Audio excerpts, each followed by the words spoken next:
This episode of Capes and Lunatic Sidekicks is brought to you by Tweaked Audio. To get awesome headphones, go to tweakedaudio.com and use the coupon code Southgate to get 30% off, free shipping, and a lifetime warranty. Or you can get there through the link on our website, southgatemediagroup.com. This is Luca Perich, and you are listening to the Capes and the Lunatic Sidekicks podcast.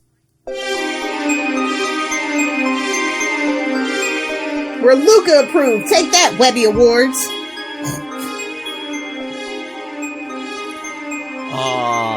I want an interview, but also, you know who we need for an intro?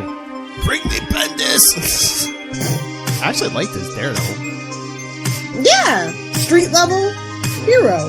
Exactly. Complicated background and past.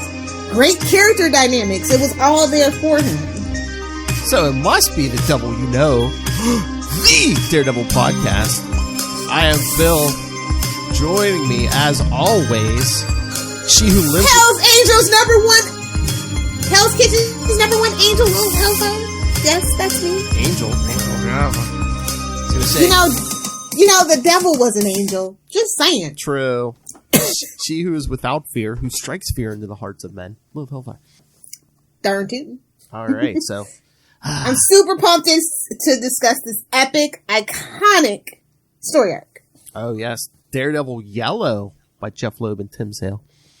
Every single cover. Well, that partnership seems so familiar. Oh, yeah. Something that we discussed in a DC podcast once. Oh, yes. They've done Batman The Long Halloween, Batman Dark Victory, Superman for All Seasons. So it was very nice to have them come over on the Marvel side, and this is just really iconic, honestly. Oh, they did. The covers. All you need is the covers. You know. Yeah, they did a few for Marvel too, like Spider-Man Blue.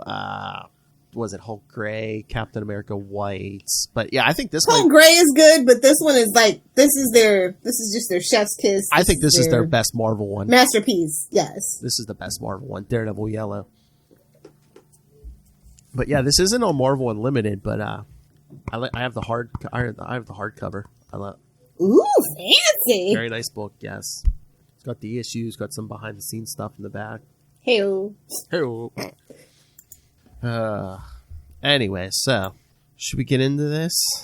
Yeah, it's 6 issues. So yeah, well, a lot of the synopses aren't too big. So, but yes, Daredevil Yellow #1. Published the cover date, August 2001. It's like they knew a movie was afoot somewhere. The championship season. Synopsis. Okay. At the suggestion of Foggy Nelson, Matt writes a letter to the deceased Karen Page in an attempt to make him feel better. In the letter, Matt recounts the tale of his father's comeback to his death and how that experience led Matt to putting on the Daredevil suit. Okay, there's a synopsis for issue 1. I love this artwork. Oh yeah, it's very disarming for like the story that we're telling. It's very disarming. It's very cutesy, full of like moxie, words like that. So I just wonder if Jeph Loeb, the whole letter writing. He loves a gangster story. That is the summation. Jeph Loeb loves a gangster story. Oh, yeah, don't we all? Yeah, I mean, look at Long Halloween. But, I mean, just the whole letter writing thing, too. I wonder if, that's something he learned in, therapy or something. Because, I mean, the Spider-Man one kind of has that same theme. Like, Peter's writing a letter to Gwen. Or, no, I think he's recording it on a tape recorder. But it's, it's the same thing. Doogie Howser effect. No, I think it's... Because I think Loeb... I think his son died, I believe. Oh... So I remember hearing an interview, I think that newest Nova, Sam Alexander, Loeb created him. I think he said he named him after his son, Sam. Yeah.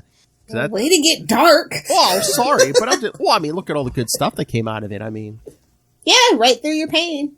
Exactly. But even just that first page, I mean, so that father-son stuff must have really hit different for him. Oh yeah, yeah. But even that first page looks like a cover. I mean, you can almost even do a poster out of that.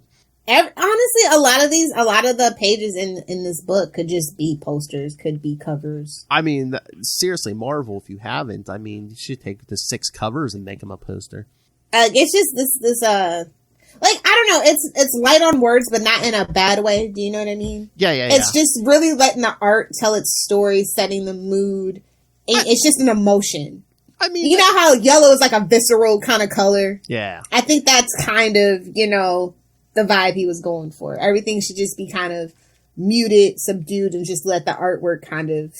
Because art is subjective and it can mean different things for everybody. I think was maybe the point of not having so many words, just the words were just basically the framing device and the art did the rest of the work, just to be honest, for this issue specifically. I mean, some of the pages had some wordiness. Yeah, it was minimal. Like I said, it's the framing device. It's fine, but that artwork really, especially for issue 1, it did all the work. I mean, yeah, and it's like the dialogue between the characters isn't that much, but I mean, so much of this is in Matt's head. Mm-hmm. Yeah, where he always is, to be fair. Yeah, because not only is Matt writing a letter to Karen, but also he's thinking about how they're tearing down the gym where his dad trained and stuff. Yeah, but I kind of like this because it's like since his dad's fights were getting fixed, now all of a sudden he's like famous. Kid Murdoch. They want me to fight Creel. Don't do it. I hear he's a real cement head. Get out. Get out, Philip. But I do like too here, like in the restaurant where like his dad trying to open the ketchup bottle when he like accidentally hits that girl with the ketchup. Mm-hmm. And they show like him being all smooth. He's like, "Oh, hey ladies, can I buy you, I'm so sorry, can I buy you dinner?" Like showing like his dad like this is the ladies' man, because later on Matt kind of chases anything in a skirt. So so some people were having a debate about like Creel being like a retcon or not. I don't think so, as far as I know, right? I can't remember. It's been a while since I read the first issue. And I was just like, absorbing man, really? Get it? Because he's a like I know I think his name was even in the movie and stuff. I can't remember, but again, it was Stan Lee, so it's like he always like reused names and stuff and exactly. So we'll allow it. I'll say it wasn't a retcon. I'll allow it, and you can add me about it if you want to. Yeah, maybe we'll do our homework. I'll look at the first issue, but it's like even if he did, I mean, I'm pretty sure Stan didn't mean it to be the absorbing it. You know, it's just like. He had a lot to outline. Okay, leave the man alone. I mean, think about it. When the Daredevil 1 come out, 64. I mean, think how many books he was writing. He created exactly. He came out with Daredevil. Spider-Man was already in full swing. Fantastic Four. Full swing. Clip. Check out the Ultimate Spider-Cast. Soon to be doing a crossover, kind of, sort of. Oh, yes. Check out Daredevil's appearance. Yes, in February on the Ultimate Spider-Cast. We'll have to mention But yeah, I'm absolutely in love with this artwork. It really just sells it. Oh, yeah. It's muted when it needs to be, and then boom, punches you in the face with like the colors and the shading and everything when it's making a point. Punching you in the face? So you're saying that because of the boxing match?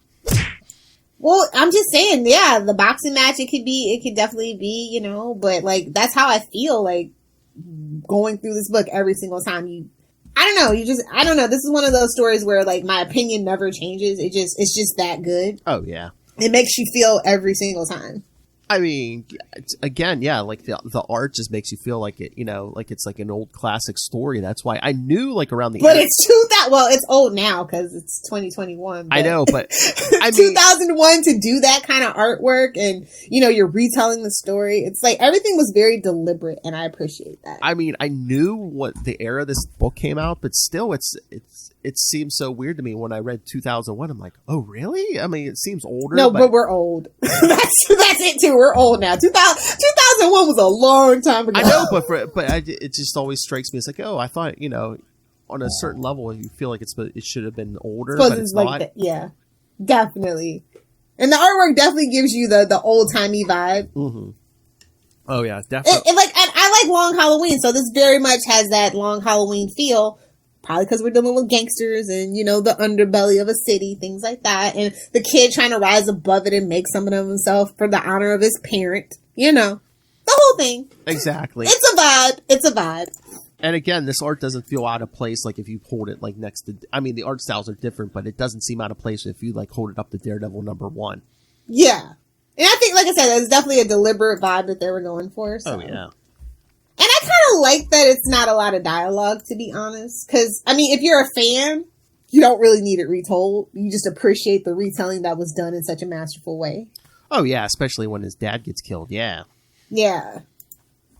Just, I mean, he's, you know, unlike the movie where he just, like, wanders up, you know, his dad, you know, he's sitting at home. I still stand by that movie. Even though it's Ben Affleck, I still stand by that. I like that movie. Oh, yeah. I mean, there's so much good in that movie. There's just some bad in there, too. A lot of bad. Colin Farrell. But he was hot. What are you going to do? One put butts in seats. That was the thing back in the early aughts, you know? Yes. We will cover that movie one day. One day. Maybe we'll get some. It's PG-13, right? No, that's an R, so. Is it an R? I'm pretty sure it's an R. Let me double check. I was going to say, are we going to do that here, or are we going to do that on your hard Yeah, R? like if it's, let me see. If it's an R, we can do it on the Hard R Patreon podcast. Well, I was going to say, either way, we need to get some friends in here to review that. That doesn't say on Google right now. Hold on, let me see. I want to say it was an R, but it might be PG-13. Let me see. Let me go on IMDb. This is going to drive me crazy. Yeah, it's PG-13. Okay. So. Yeah, we'll have to do it on here. I was going to say, I don't remember anything gratuitous, really. Yeah, no, I don't. Not even the violence was very gratuitous, to be honest. But I was going to say, I didn't think there was a bunch of language. Yeah, no. Yeah. Maybe. I was going to say. Back in good old 2003, like I said, this book I was just like, I definitely think the movie was still, like, being thrown around, and this is why they definitely did this. Modern, you know. And then we're going to have to dig and do our homework. So I remember seeing ads in comic books. They were going to do weren't they going to do like a game around the movie, and then it never came out? Like so many Marvel video games at the time, though. Like, they had so many plans for a lot of things because they were going through that thing, you know? But it's like it's a reason why the Daredevil movie came out, and then, like, you know, yeah, all the other movies started coming out. You know, Blade and all those things. They were really trying to mix, you know, get some money and inject some cash. Yes. So, but they had the ad in the comic books and everything. It's just like, anyway. So yeah, I mean, again, yeah, this art works, especially for this, you know, the origin story. Yeah.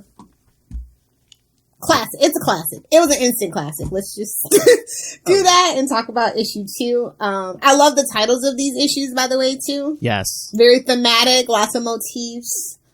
All right, so issue 2. Oh, it says book 2. September 2001. Oh, jeez. Yikes. Exactly. Well, I mean, that's the cover date, so it probably came out a little beforehand. But yeah, one of these issues probably came out, yeah. The Measure of a Man. I even like the little credit page, too. Oh, yeah. Really charming. But yeah, Matt Murdock recounts his first time dressing up as Daredevil and his initial meeting with Karen Page in a letter to the now deceased Karen Page to help deal with his problems in the present. So, dedicated to Stan Lee and Bill Everett Wally Wood. Yes. But yeah, this one was good, too. Just, you know. This is like, I like that this is more action. Like, cause you know, that's how Daredevil kind of deals with his pain, is that he likes to take it out on other people. Exactly. So, I like the action, in this book. He's ready to get to work. Like, he's ready to get to work. But yeah, he walks in and says he's Daredevil, and I love how they all laugh at him, and then he just, that billy club's flying all over the place. And, you know, I like how, you know, he's like, you know, I just had to let him believe I was any other blonde kid. But yeah, just beating on the goons looking for the fixer. I love that splash page. It's so great. What, the first page? Yeah. Oh, yeah. Daredevil. Just sucks you right in. Exactly. They don't waste any time getting to the action. There's just money, kicks being thrown everywhere. Oh, I might have to look see if they did any posters for these. If not, go to your local Kinko's. Wait, is Kinko still a thing? No, FedEx bought Kinko's. So go to your local FedEx. You have to. I love, but he's wearing his father's colors, and he's like, you have to answer for battling Jack Murdock. Yikes, kid! Yikes! You know, like, come on, you're giving it away. I hope you have to Oliver Queen this. Nobody can know your secret. I know exactly. although, especially in this era, are they just like, oh, he's a do-gooder, Yeah, exactly. solving this unsolved murder, yeah.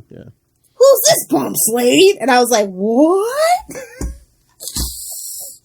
But I just love, look at Daredevil, man. He picks up a gun and he has it to the guy's, neck. He's like, this is the gun you used to shoot. This ain't your mama's Daredevil. I don't know what you're talking to. You can't lie to me. I don't know. Don't pray to him, pray to me. Yeah. But swear to me. But I love how they kind of do the detective thing, because it's like, the murder weapon was never found, just pistachio nuts, because the killer likes his pistachio nuts.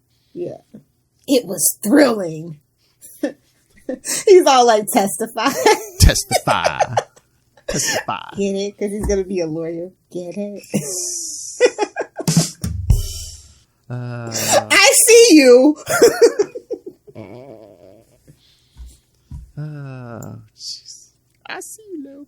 And then I like that, I feel like why Daredevil likes to take it out on people is because his dad was a boxer. And he kind of describes how his dad felt stepping into the ring. And I feel like that's what he feels like every time he puts on that suit and he goes out to fight crime. Yeah. So I kind of like that parallel that he kind of dives into more. Oh, yeah. That was a nice touch for me. And just running through the traffic and look, and then remember his whole childhood, and then him sliding down the rail to the subway. You get hepatitis nowadays. Oh, but they definitely go for definitely go for the classic Stan Lee story. Yeah, he trails the fixer down into the subway where he has a heart attack. Yeah, that sucks. He has a heart attack. You can't even, you know what I mean? That sucks. Yeah, but at least the guy's dead and you don't have to kill him with your own hand, yeah. If somebody killed my parents, I'm just saying, I totally get Batman. I'd want, it's fisticuff time, bro. Well, I don't want you dying of a heart attack. I want you to die with my hands. No, thank you. You're welcome. If you need a cleaner drop, let me know. But yeah, no, the fixer has a heart attack and dies on that subway track, which Matt diverts to training. He could have let the body get run over, but that might have been a little cathartic, but no. He's all like, you're not going to take a dive, mister. Burn. Again. It's the beginning of his career. Maybe he doesn't want a murder rap on his head, though, too, but... Oh, but wait! Again, and two, this book is supposed to be, a little lighter, though, too, so it's we don't need Matt strangling the guy down in the subway. I get it. Just saying. If it was rebooted today, he'd beat the living crap out of this dude to death. He'd beat him to death. And hang him off the Empire State Building. Written by Frank Miller. I get it. Don't joke. Do not joke. Well, remember that, for our first episode, we did the Frank Miller Man Without Fear. Remember, there's no brothel in this edition. Exactly. While I like it, I'm just saying Frank Miller today is a very different. His ego has gotten even bigger, so. Oh, yeah, it wouldn't be the Frank Miller who wrote Born Again or anything, no. Yeah, exactly. Yeah. Frank Miller's a different person now, for better or for worse. Oh, yeah. I agree 1,000% there. Honestly, what is Jeph Loeb even doing? I know he has, some creator-owned thing, I want to say, but I haven't really... Yeah, I don't know, because... He hasn't really dealt with the big two in a while. Well, as far as I remember. He was working on Marvel Television for a while, but yeah, not now, so... Was he writing or just producing? Because I don't really consider, no offense producers, I don't really consider producing. I don't know if he was doing some writing, but yeah, I think for a while he was producing, so I don't know. Yeah, what's he doing?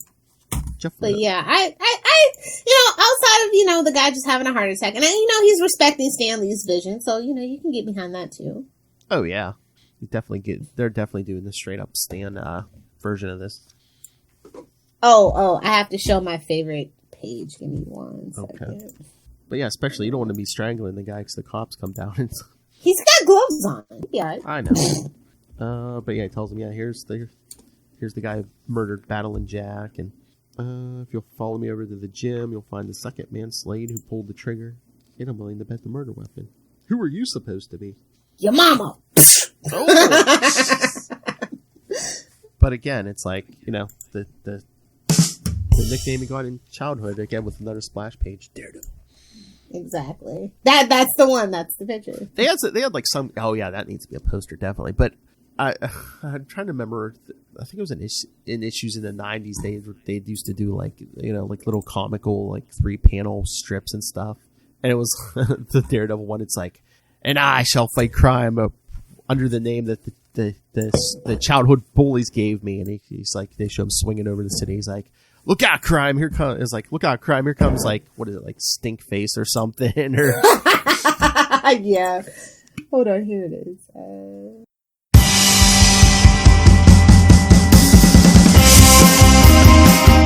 Hi, I'm one of the High Priests of Khonshu Ray, and I have the sacred privilege of providing you, the loony listener, with a podcast honouring Marvel's very own Moon Knight. So join me and a host of others at Into the Night, a Moon Knight podcast. Follow us on Facebook, Twitter, and Instagram, or support the show by becoming a Patreon member. Into the Night, a Moon Knight podcast. It's time to get your Khonshu on. oh yeah, definitely. Dog. As you do. Come on. I know. Yeah, I love this one. Yeah, that one definitely needs to be like a poster or on something. Yeah. Thought it was going to be bigger, but you're welcome. The life of a single woman. Hello, Hellfire. Lies, all lies. Guy tells you 6'3", it means he's 5'8". So no matter what size he tells you, he's always shorter. Hello. Yep. I blame the American education system not teaching people how to properly measure. We should have really converted to metric. That's all that I'll say about it. Tens, it's easy. It all depends where you start measuring, Lilith Hellfire. You know what? That's between you and your junk, literally.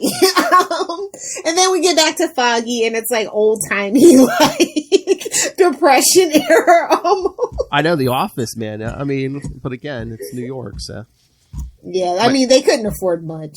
Oh yeah, not just starting out, but yeah, them. Even when they get quote unquote a little more successful, they can't afford much. Exactly, just like but Foggy's like He's the real workhorse of the pair, Yeah. He's been carrying Matt for forever, Oh yeah, definitely. I mean, they used to. Which is why I wanted Matt Damon to be Foggy in the movie, and I was so disappointed they didn't do that. Oh yeah, like the shade of it all. Favreau. Well, I mean, they used to play Foggy as like a joke, but now they're actually like, oh yeah, he's the brains. I do like the evolution of Foggy. Foggy's like one of my favorite side characters in just all of Marvel, and he just doesn't get enough credit. And I ship them, so Oh. It's more likely to happen than Stucky, so just. But yeah, Foggy just hot, like interviewing secretaries until someone walks in, looking all sharp. Then we see Foggy talking to someone, and it's like, oh, think something you should know about Mr. Murdoch. Look who I hired, Miss Karen Page, a young innocent Karen Page. Look at those pearls. Oh my goodness. Clutches them even.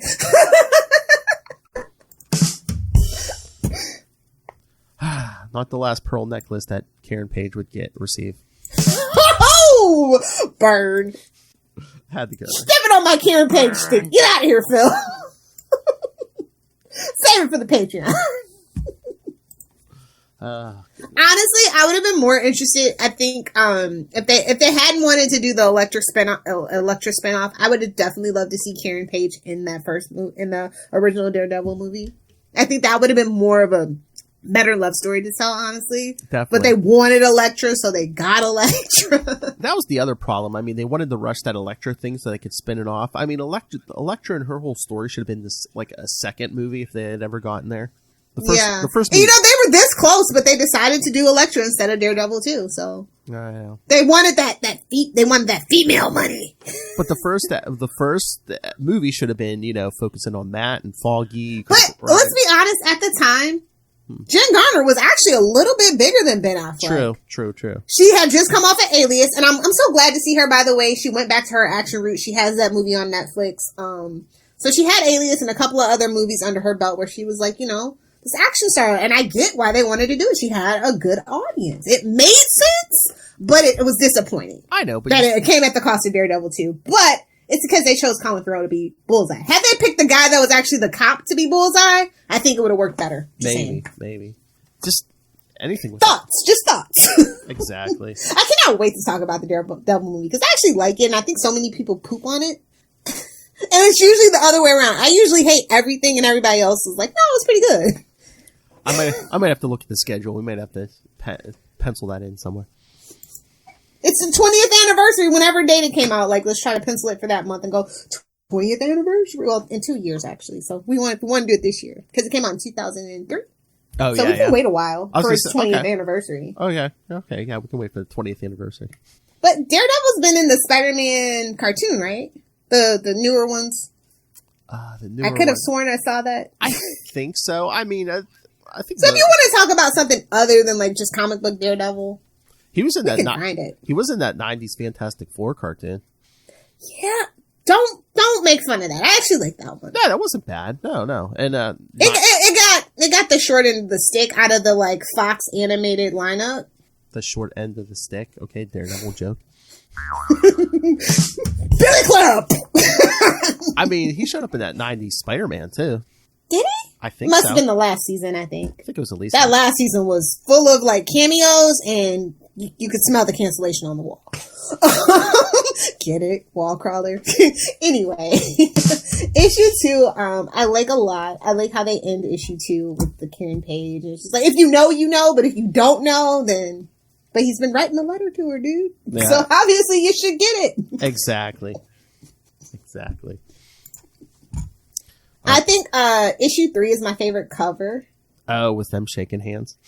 Yeah, and it's got Nelson and Murdoch, attorneys at law, and it's just like, it feels so hopeful and bright and cheery, even though book 3 has an ominous title of Stepping into the Ring. I just like the cover and the contrast of what that title implies. All right, so yeah, issue 3, Stepping into the Ring, cover dates. I scrolled past it. October 2001. All right, this one's got a little more synopsis here. All right. Matt continues writing his letter to the deceased Karen Page about his and their humble beginnings. He initially retells their meeting with their first clients at Nelson and Murdoch, the Fantastic Four, and how they wanted the legal team to look over their lease at the Baxter building along with some patents. This was hilarious because, you know, Ben's going to be Ben. Which one of you shysters is Nelson and which one is Murdoch? Oh, look at this, the way Invisible Woman is drawn. I absolutely love it. Oh, yeah. Despite not having a boob window. I absolutely love it. Well, this is 60s Invisible Woman, not... Exactly. Hubba. Oh, look at that Fantastic Four sperm-mobile. Oh! Could have done a better design there, Reed Richards. Hey, they liked what they liked. Come on. No king shaming. It's fine. He wanted subliminally, he wanted Sue to be thinking the same thing day in, day out. Come on. Nice. But yeah, that is good. Let's see. So after that, Matt writes of their celebration drinks at the Marlin Cafe, where he easily beats 3 college kids at billiards, only for them to try and ambush him when they leave the cafe. The thugs... Yeah, never bruise dude bros' egos. They will meet you in the alley. Or Washington. Ooh. The thugs' plan didn't go accordingly, and Matt beat them with precision. Oh, he beats them with precision before visiting Slade, where he was being held while on death row. Matt wanted answers for who the fixer worked for, and even though Slade was sentenced to die, he didn't want to give up any name for fear they'd go after his family. The following day, Matt returns to the offices of Nelson and Murdoch, where Karen and Foggy are speaking with a woman named Grace, who tells the lawyers that she used to do some... Say goodnight, Gracie. She used to do some bad things for her husband, who she believed to be a good man. Grace then explains that someone found out about the things she had done and was out to expose her. When asked who the blackmailer is, Grace is spooked and leaves the offices in a hurried manner. Not soon after, a man enters the office asking about a woman who he knows came to see the pair and that she was no doubt sullying his good name. When asked his name, he simply says to refer to him as the Owl. Boo. Yeah, because that's not. Yeah, because that's not suspicious. Just call me the Owl.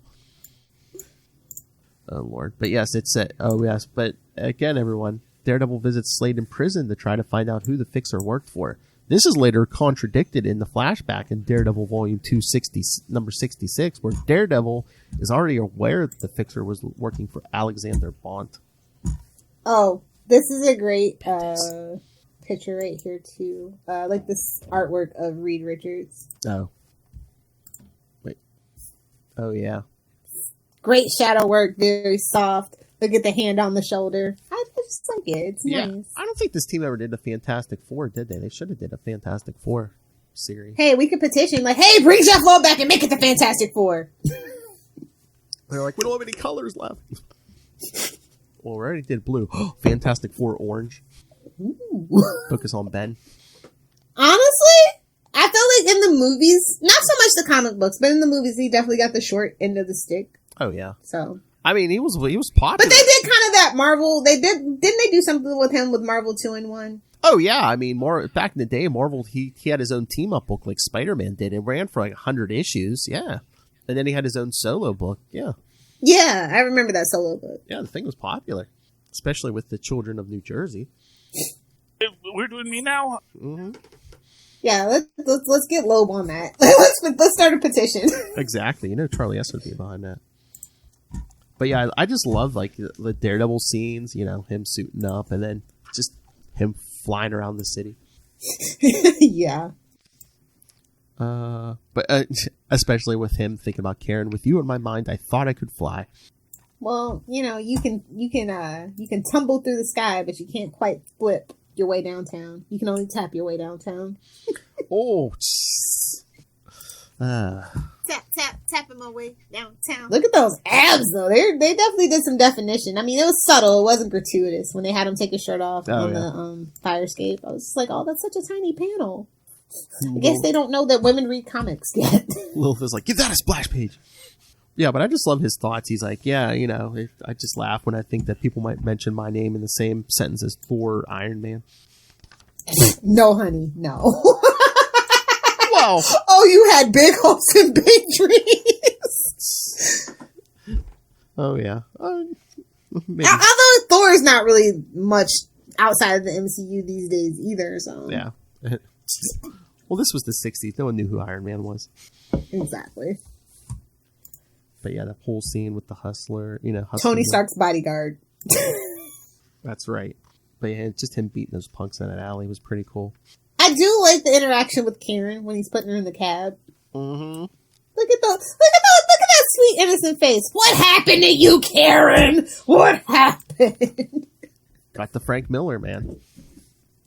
It was Frank Miller, yeah, because, I mean, when they wrote her out of the book, yeah, she's like, oh, I'm going to go to Hollywood to be an actress. And then Frank Miller, of course, brought her back. Oh, she's a porn star and a drug addict and taking out his issues with women on her. As a lot of male comic book writers do. See the woman in a refrigerator trope. Yes. Which we'll get to, actually. Or just turns him into eye candy, John Byrne. I don't know, Mary Jane did have some depth. In some issues. Well, that's like you're always down on Karen. Like, that's what I say. Like, depending who's writing her, I mean, she can be a good character. This is the best I've ever seen her. This is the most relatable she's ever been and ever will be up till 2021. Today, this is the most relatable she's ever been. I know, but there was like some of the issues like right before. I mean, it was like the late 90s, like up until like her death. Like she was like she was working as a radio DJ. I mean, there's some stuff there. I loved Karen Page in the Daredevil show. Like, I loved everybody except for Charlie Cox. So, It's weird. It was weird. I was like, I don't like the main character? I didn't like the main character in Arrow either. So. Well, like we say, every couple of years, they kind of like try to tear Daredevil down. And I think, you know, Karen got taken down one too many times by that, you know, trope. Yeah, that might be what it is. But yeah, again, the art is great. Him taking down those thugs in the alley. I think issue 3 is my favorite issue of the 6. They're all great, but it's just something about this issue I really enjoy. It's got like a fun, but like it balances the fun and the serious. You know what I mean? His personal and his vigilante side. Like this is like the perfect balance. And I think people either lean one way or the other too much. They never give us that balance. Mm-hmm. That's why he never really feels. And I guess that's the struggle of Daredevil. He never really feels like a complete person because something's always going wrong one way or the other. You know? Exactly. But I love this series. I mean, I would have loved if we would have got more, like, year one, Daredevil year one out of this team. Somebody get Jeph Loeb on the gosh darn phone. Exactly. Clean up some I continuity. don't know if he even is willing to work with the big two anymore. Maybe that's why. I don't know. You know, a couple people have kind of just turned their backs on the big two and decided to do their own thing and go their own way. I was reading some article. But if he's not opposed to it, we should start a petition. Seriously? Tweet him and then start a petition. That's what we'll do. There we go. Maybe we'll tweet him. But yeah, just comics. All right. So Daredevil Yellow number 4, November 2001. Never lead with your left. Especially if you're a southpaw. Exactly. Well, I think right. Didn't he say that in issue 1 his dad was a southpaw? So Yeah. all right. So That's boxers, to be honest, though. yeah. That's a lefty. You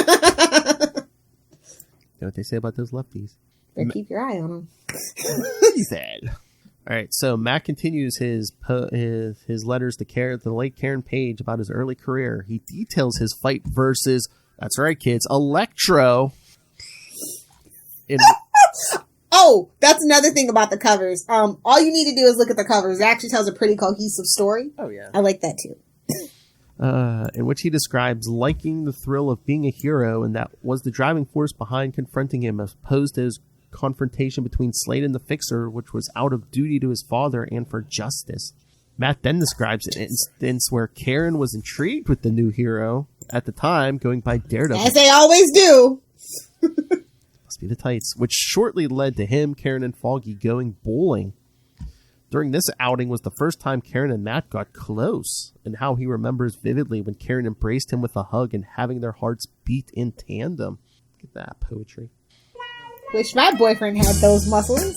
Oh my! Are you married, Mr. Daredevil? This issue is actually the funniest issue, I think, for me. I know. Not soon after that, Matt. Number 1's like the most serious. Number 4 is like the funniest. They definitely had like a little bit of a theme for each issue. Oh, yeah, like what they wanted to do. I love when he takes down Electro and he's just like, sitting there like sweet talking the Rockettes. Yes. Not soon after that, Matt witnesses the execution of Slade for the murder of his father. He could still smell the burning flesh through the glass, even with his. Ooh. Think about it, hypersenses. Yeah, exactly. That's the downfall of hypersenses. That's the other thing. You wanted him to murder the Fixer and stuff, but it's like, he got justice. I mean, you're going to hear, if you do it with your own hand, you're going to hear every gurgle, and you're going to literally hear that heart stop beating. Even with his. And poor fragile Matt. You're right. Matt's fragile. He can't deal with that. Yeah. Look what happened with Typhoid Mary. Seriously. Even with his murder avenged, Matt couldn't help but keep his father's apartment, even though he often changed furniture, but he always kept his father's chair. Dad's recliner. That's a trope. Oh, yeah, again, with his hypersenses, too, does he say, like, oh, yeah, it still smells like him and stuff. Upon going to work the next day, Matt found out that Foggy intended to ask Karen to marry him. Would have been the worst mistake of your life, homie, but okay. Sexual, Yeah, just asking for it. There's no HR. I am HR! Seriously. This was the first time he even thought about Foggy being interested in her, and in hindsight, should have been something he shouldn't have been so blind to.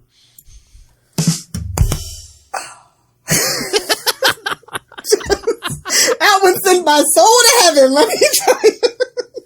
I was blinded so many ways. Blinded by the light. But yeah. Save that for Boogie Nights. It's fine. But yeah, this is, you're blinded by something.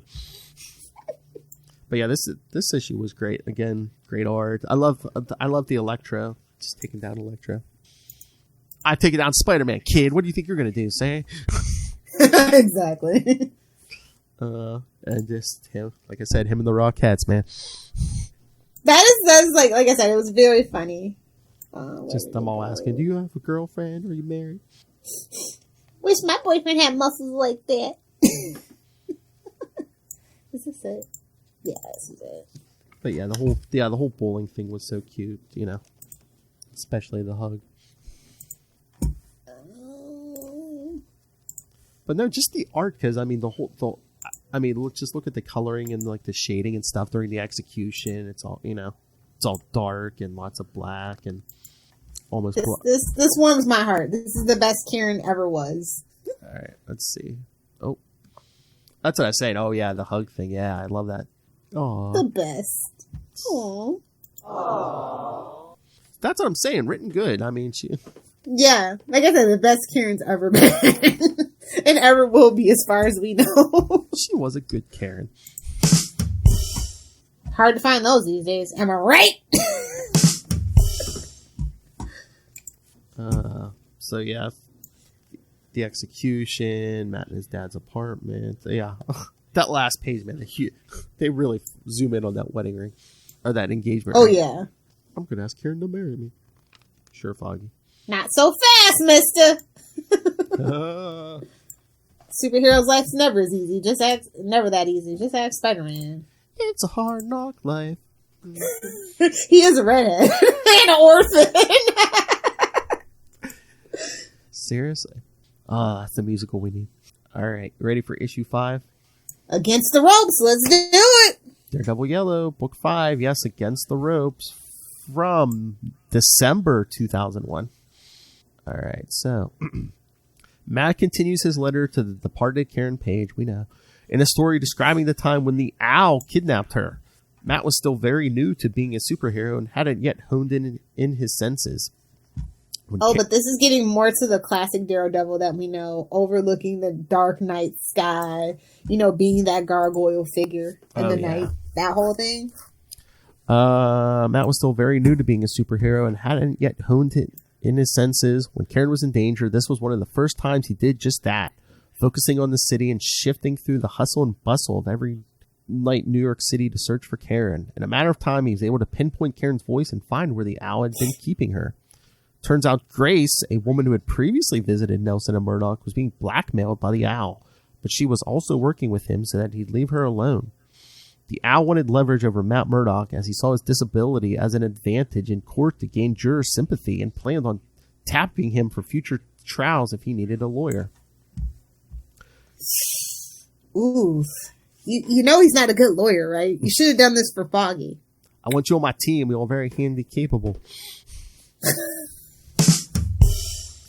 Daredevil easily freed Karen, but while focusing on her, the Owl returned and the two battled. Karen remained hidden even though she was told to flee, showing a side of her that Matt often felt got her into trouble, but something he also admired. Eventually, the Owl fled his hideout and Daredevil followed, not wanting to let the villain escape as he had feared he'd return for Karen. When Daredevil caught up to the Owl, he pounced, but eventually lost him in the squabble when the two fell in the ocean in the midst of the pitch black night. I didn't know ocean, that's the East River. Exactly. The next day, Karen unknowingly told Matt his own story as the costumed Daredevil, and the two flippantly flirted with each other. Foggy, who was heading up and had planned to propose to Karen, heard the whole thing and sadly retreated, unbeknownst to Matt and Karen. I was going to say, shouldn't Matt have heard what Foggy coming, but he was kind of busy. He did. He did hear him. He was busy. Matt's not a good friend, also. Yeah. Just a thing. He is like the worst. Well, but no, Foggy's an enabler as well, so it's like a whole dynamic. It's a whole dynamic. I mean, he wasn't he kind of protecting Foggy too? Because I mean, how long had they known Karen? I mean, had Foggy even gone out on a date with Karen and he's already ready to propose to her? I mean, you see what Foggy looks like, right? Yeah. So you know, I get it. I get the storytelling trope. And again, he's her boss. He's one of her bosses. That's kind of creepy too. Not in the 60s. True. I mean, you got to smack girls on the butt in the 60s, so. And I mean, and again with Matt, I mean, he's also the boss, but it's like, you know, she's kind of showing interest. He's not really the boss. His name's just on the sign. Foggy felt bad for him. And again, let's just be honest. And again, at least Karen's showing interest. Like, oh yeah, I'd be interested. She gives him the old failed right hook. But yeah, I mean, the owl. Yeah, and we never saw him again. I mean, did it take... The vulture ate him! I was going to say, I forget, did it take a while for them to give him a name? Because he's like, oh, just call me the owl. I mean, he eventually had a name. In pure Marvel fact. And the vulture eventually got a backstory 50 years later. It's fine. True. But I love him just standing on top of the Empire State Building. Yeah, that's honestly modern day classic Daredevil. So. Oh, yeah. And again, I know yellow, not typically a superhero suit, but I mean, I wouldn't mind seeing more of this suit again. I do miss this suit. Like, I always joke about it because in that issue, like, I'll never forget it. It's just like, I can feel the colors. And that, honestly, had they not said that with the yellow suit, people would not clown the yellow suit as much. Honestly. Oh, that's where that whole thing stems from. It's iconic in a bad way. But then just him bending the bars of her cage. He's like, I don't know if it's just sensing the weak points or the adrenaline, or I was like, the testosterone flowing through your veins. Poor Foggy, though. I know. Well, that was the penultimate issue. Only said so I could take a drink. Drink. President Future Loaf, yes. I love that line, how do you know my name? Easy, Karen, I've seen you in my dreams ever since I can remember. Ooh! Slick! Yeah, here it is. Issue 6. Oh, yes, the final bell. I do like that they did. Whom does it toll for is what I want to know. Boom! Literature classic reference. You and your classic literature this morning, jeez. It's the Red Bull, bro. Gives you I've given in to the temptation of caffeine, and it's a terrible thing. gives you wings and education. But yes. Pulls up those old recesses of the brain. She's high on life, people. All right, so Daredevil Yellow number 6, January 2002, the final bell. Oh, this artwork is so beautiful on Karen, though. It's like very classic, simple, subdued. Like I said, the pearls really pull the whole look together. Exactly. She's reading a newspaper. Remember those things, kids? Probably not. Probably not, but Phil and I do. There was this thing called newspapers, see? But yes, Matt continues his letter to Karen, noting that this will be the final one. Matt then recounts when he and Karen were in the offices of Nelson and Murdoch discussing if Daredevil does what he does for some sort of reward. The conversation being brought up after reading a story in the Daily Bugle by Ben Urich. That's a retcon. Who suggested that Daredevil deserved the key to the city after defeating the Matador. Jonah did not let him publish that. Especially with his hard-on for Spider-Man. No way. Whoa. But yes, the Matador, such a well-known villain. We didn't even get him in this series. Foggy, who was already steamed that Karen is falling for Matt, gets a call from Judge Flanders, who appoints the law. Flanders? Stupid old Flanders. Who appoints the law office to defend the Purple Man. No. Who probably would have been lost to time if it wasn't for Jessica Jones. Exactly. Karen decides to accompany Matt to the courthouse, leaving Foggy even more jealous. I love what she's love how he's like, I never thought of him as young. Now, Spider-Man, he seems young to me. Burn. I love when, like, Karen's, like, asking, do you think Daredevil does this for any kind of reward? Matt should have been like, I don't know, you tell me. Karen, yeah. Yeah, what has the criminal justice system turned into? Exactly. The Purple Man The Purple Man dismisses his need for counsel and uses his powers to make the guard free him while he walks off with Karen in tow. Oh, by the way, it's Foggy, not Mr. Nelson, see? This guy's out here looking like a Joker with purple skin, but that's fine. Well, after Daredevil confronts the Purple Man on the stairs of the courthouse, Kilgrave has the NYPD shoot at Daredevil while he and Karen head to the plaza to get a room and drinks. Oh, jeez. Talk about a Cosby special. I mean, I guess they, this is always the Purple Man's character, because even Jessica Jones, like, the comic, oh my God. Oh, yeah. Yeah. I think she even says he would make me stand there and just watch him with college co-eds. Oh, yeah, the Purple Man's freaky. Predator. Look how the artwork changes. I love it. I know. Just when things are about to take a turn for the sexual, Daredevil shows up and to save Karen from being forced to do something she wouldn't want to do. Daredevil easily starts to beat the Purple Man, but Kilgrave... As you do! In a hotel room! What, beat the Purple Man? Nobody told Rob. Oh, Smash it! I like how he just starts listing it off, though. Dr. Doom, Kingpin, Bullseye. Bullseye? Get it? But yeah, after he beats the Purple Man, Kilgrave orders Karen to jump from the balcony, and Daredevil's forced to save. So has to leave Kilgrave in order to save her. Daredevil catches her with ease as she went tumbling off. This is a ripoff from Superman, though, but I appreciate it. Who's got me? Using his billy club as a grappling hook. While swinging down to ground level, Karen suggests that Daredevil's suit should be red, not yellow. Yeah, see? Given he's a devil after all. He takes it to heart, and Karen asks to see him again. Soon after, Kilgrave exits the building and orders everyone to attack Daredevil. However, it's too late as Daredevil quickly knocks him out and wraps him up for the authorities, just in time for Foggy to come running towards the building for Daredevil to take off. Matt then details that the rest is history and that it's time for him to forgive himself for what happened to Karen and that he'll always remember the times they spent together.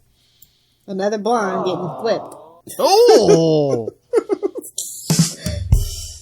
Oh, and I guess, and they don't mention it, but yeah, I guess they, was that Matt gets the gym refurbished or whatever. Yeah. I like the sign with the little boxing gloves. It was very cute. Yes. But yes, the Purple Man. Very bittersweet. Exactly. He still has to deal with Karen, but at least he's kind of sort of dealt with his father finally. So Karen's the next thing we have to deal with. Like I guess he'll write a letter to his dad about Karen. I don't know. Exactly. But yeah, this is one of those masterpieces. Everything like fits together. I have no complaints. Oh yeah, I mean this makes me yearn for we've done Marvel's coming out with like a X-Men book for different eras, and we've had like a bunch of Batman Year One stuff. We need a book like covering early Daredevil, or like Untold Tales of Daredevil or something. Whenever we get that new Daredevil show, I'm sure they'll probably think about it. I'm assuming there's a new What? Did you hear Charlie Cox it was confirmed that he just wrapped shooting for Spider-Man 3 or whatever? Yeah, me and Charlie were talking about that on Super Connectivity. I was like, really? I mean, so that was confirmed? Because I was like, you'd think we would have heard something before, But it's during the pandemic, so it's a lot easier to keep things under wrap too. So, and Marvel's already Disney's already super protective of their stuff, so it makes sense. Well, Charlie, it had been rumored, but they just didn't confirm it. It would suck, but like Charlie was saying, Charlie Cox might have been there, but maybe not as Daredevil, maybe as Matt Murdock. Oh, yeah, that makes sense, actually. Maybe he's Peter's lawyer or something. That would be fun. Oh, yeah. Although Foggy better be there, because Matt's a terrible lawyer. I mean, I give the kid, he had the moxie to become a lawyer, but that doesn't mean he's a good lawyer. I mean, New York's full of good lawyers. Like, in real life, just that's where you go when you want to make the money. I think I mean, most stories, they paint it. It's like, Matt is mentally, he could be a good lawyer. He just doesn't spend the time on it that he should. Exactly. Because he's got that vigilante obsession. And it's just kind of like, you're a lawyer. You could really do good in the justice system. In real life really does need good lawyers who care. Mm-hmm. So, yeah. I mean, back in the day, they wrote him where like he tried to balance the two sides. Now it's just like, he just couldn't. It's not in him. Yeah, I'm Daredevil, and when I have time, I'll get to that lawyering thing. Yeah, he is definitely a man with an obsession, for better or for worse. And like I said, I like that they depict his struggles, because he is always going through something. Oh yeah, that's like I think people need to see that, because with Batman, you very rarely see him struggle. He's just this perfect pillar of manhood, beating up senior citizen villains, that whole thing. But like with Daredevil, he's a street level and you see the consequences, you know? And I think that that's just something you definitely need. And I appreciate Daredevil for that. And I think the writers are very, all the writers have been very conscious about that. So. But yeah, every 5 to 10 years, they try to what crap can we put Matt Murdock through? We've already done it. sorry to tell you, you've done it. You're just gonna, Simpsons did it, one of those things. Exactly. So, but yeah, if you don't have this, I definitely recommend getting it. If you can find the individual issues, because the covers are just, chef's kiss. Like, just to have that, to feel that old, well, not really old comic print, because they were done with that, but it's actually slightly different paper than today in the 2020s. So, yeah. Every couple, about 10 years, there's a leap forward in comic book paper. So. And again, it's been collected. Like I said, there's hardback. That's a nice one. I might have to look for that one. Yeah, because it's got mine's a soft cover. Yeah, it's got the slip cover and everything. Yeah. Whew. But yeah, so I had a time scanning in the soft cover. Let me tell you. Hey-o. But yeah, so because it's not on Marvel Unlimited, at least not yet. So yeah. If it's not on Marvel Unlimited, then I doubt it's on Comixology, but.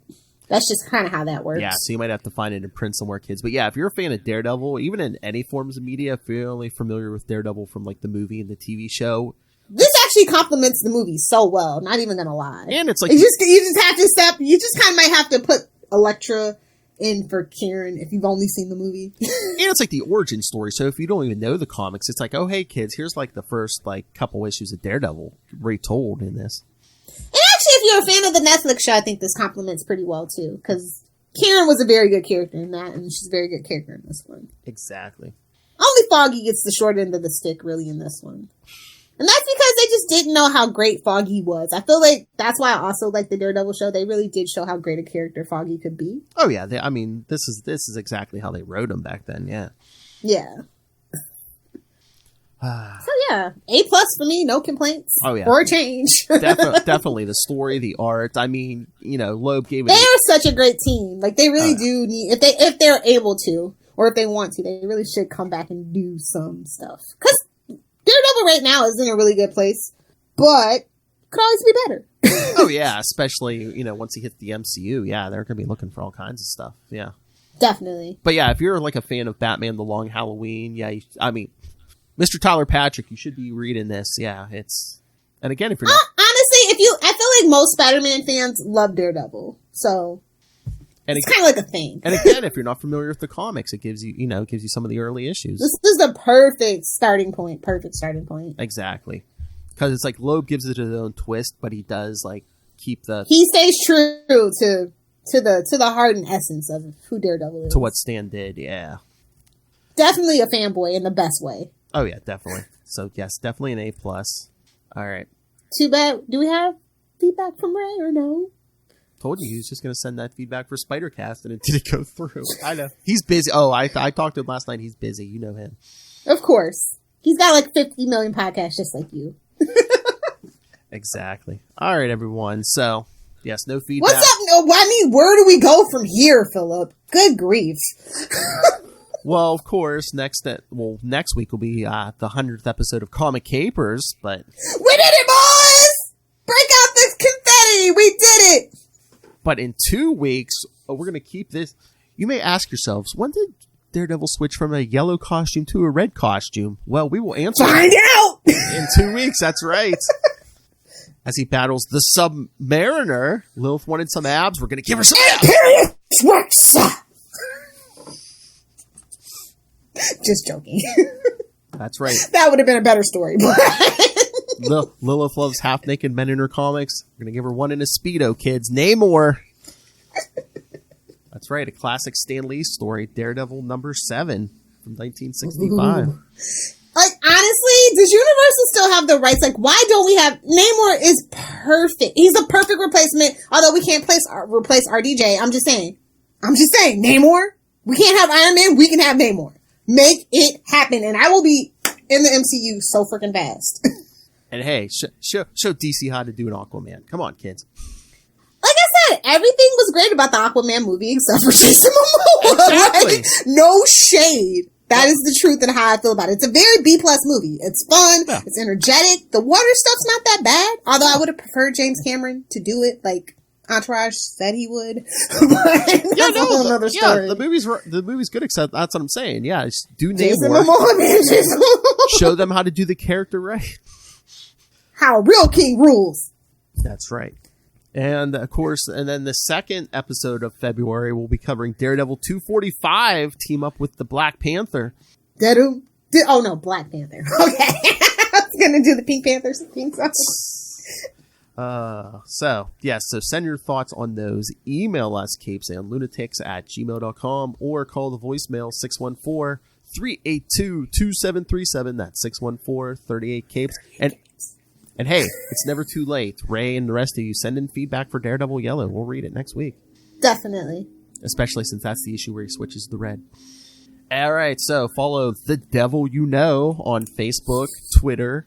You can find links to those, to all of our various social media. Oh, hey, Blind Justice, our Daredevil Facebook group. We need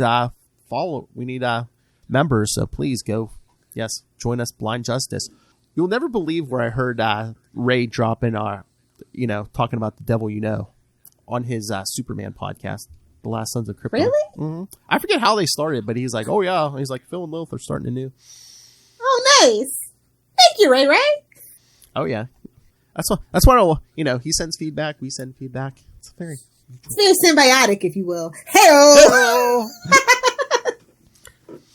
We are the collective. Anyway, so yes, find links to our YouTube channel, links to merch, links to Patreon, everything all in one place. That's Linktree, linktr.ee/capesandlunatics. And remember to support our sponsors, Tweaked Audio. Want to hear your... Get yourself some headphones, kids. Crystal clear audio like your favorite Devil in Red. That's right, man. Hear the audio like Matt Murdock hears it. Get yourself some Tweaked Audio. And if you really want to be like Daredevil, go hunt a killer. Dang straight. But this time it's Michelle Gray that needs your help. But maybe if we petition them, we can get a Daredevil theme box. Oh, that'd be awesome. They did Blair Witch. They did another one too. So they're open to it. And I know Marvel loves a crossover. Disney loves the merch. Seriously, you could do a bunch. But yeah, Daredevil would be the one to really go for. Yep. And if you want to get that hardcover, that sweet hardcover like Phil's got, you can probably go on Amazon and find it. But when you do... Oh, yes. Go on Amazon, pick up Pod Life the book. And also, yeah, you can pick up Daredevil Yellow on Amazon. When you do get all your reading materials, use the link for Southgate Media Group right down there in the show notes. Help us support this show, the network, and that man lurking in the shadows, Rob Master Doom Southgate. Make it rain, so says Master Doom. Please kick me in the pants. I get so much right. Why did your eye drift over to my box? Mark my words. All right, Lilith Hellfire, where can people find you when you're not pummeling thugs? Well, I'll be pummeling thugs because I will be hate tweeting the return of the CW verse, starting with Batwoman on January 17th. So if you want to join me, find me on Twitter at Lilith Hellfire, and of course on Instagram for the puppies and the smoothies at Lilith Hellfire 86, and for the memes and the hard R content at Lilith Hellfire 69, both on TikTok and Instagram. I'm 12 when you need me to be 12. Bye, Karen. Oh. Pickle. I'm about to get it as well. Get there from all sides. That's definitely what Karen said. Oh, jeez. Not in the face. Nobody tell Rob. Oh, yes, that's always stand. That was implied. Nobody tell Rob. Out of the gooch.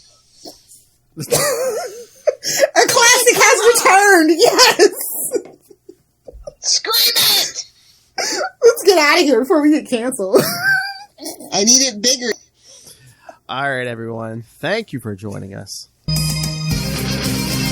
Again, come back next time. Classic Stan Lee Daredevil, Namor. Imperious Rex. Must find my Namor shirt. Must find it. Oh, you have one? Ooh. I made one, yeah. There's no Namor merch. What's up with that, Marvel? I was going to say, I didn't think there was. I'm sure if you look hard enough on Amazon, you'll find some. Probably. Or maybe even on TeePublic. So while you're on there buying your Capes and Lunatic shirts, like Will Hellfire and I are wearing, yes, maybe you can find a Namor shirt. Come be a twinsy with us! Oh, we should just send one to Ray just so we can give videos, you, me, and Ray. I will buy a Moon Knight shirt, just for the hell of it. I have an Into the Night shirt. I know! I'm the only one that does it, so I'm gonna do it. 2 videos. We'll get him a Batman shirt, too. Batman. See what happens when you don't send in feedback, Ray. Alright, everyone. How do we end this thing? Justice is blind, but we're not deaf. Tune in next week. Justice is swift and merciless like Will Hellfire.